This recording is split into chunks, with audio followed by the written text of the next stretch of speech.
All right. Sometimes the day requires laying down on the ground. Sometimes, right? So this is the part where it's all prep. If you're not sanding, how are you creating a profile that the new material is going to bind to? How are you doing it?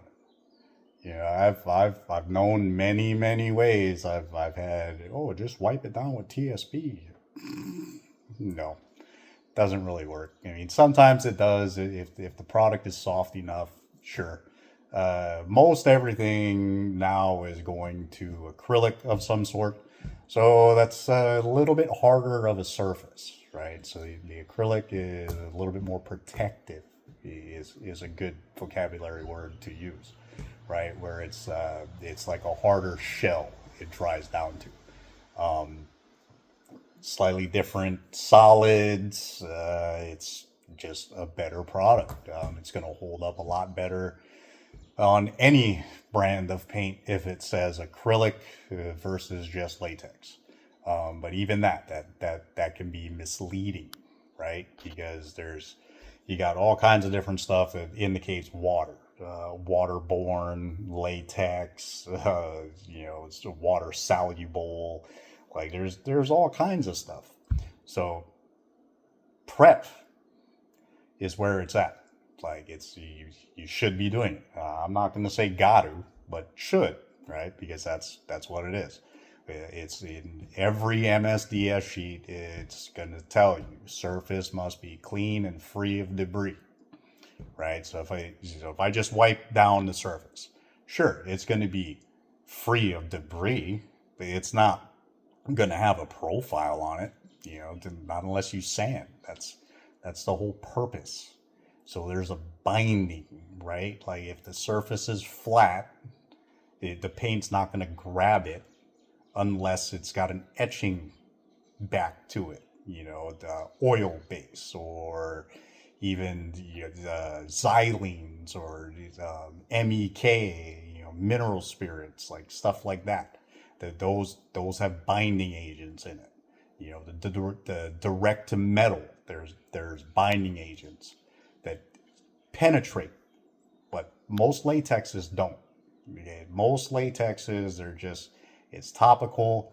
You've got to have that profile.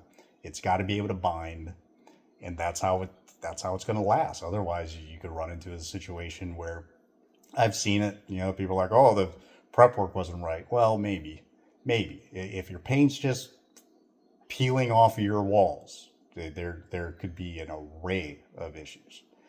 Not just this or not just that. It could be a bunch of stuff. But baseboards, sanding them. That's why I'm on the ground. So here you go.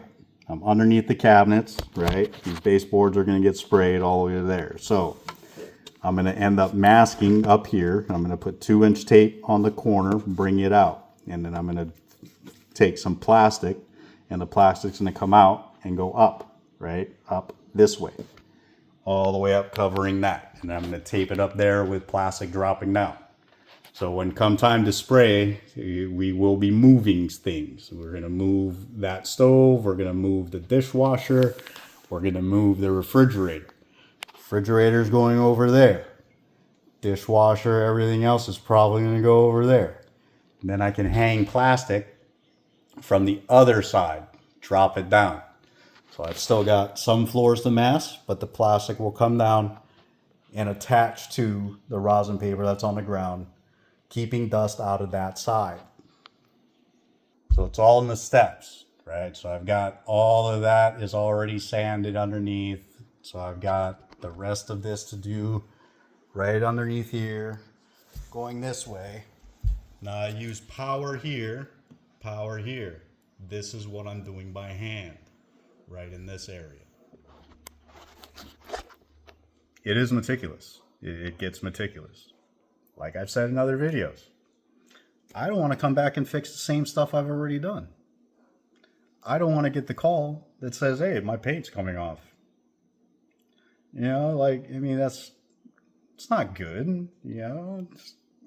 Just think about it. Think about it. If they're not doing the prep work, it's not going to last. And I've seen it. I've been there. 3 years, 5 years. Like that's too short. That's not a long enough time period where, oh, I got to call a painter again to paint the same room. No, you're only supposed to repaint if you dislike the color. Like you changing the scheme. You want to change the color. That's when it's done. Not every 3 years just because. If you can't clean your paint on your walls, you got skipped. You did.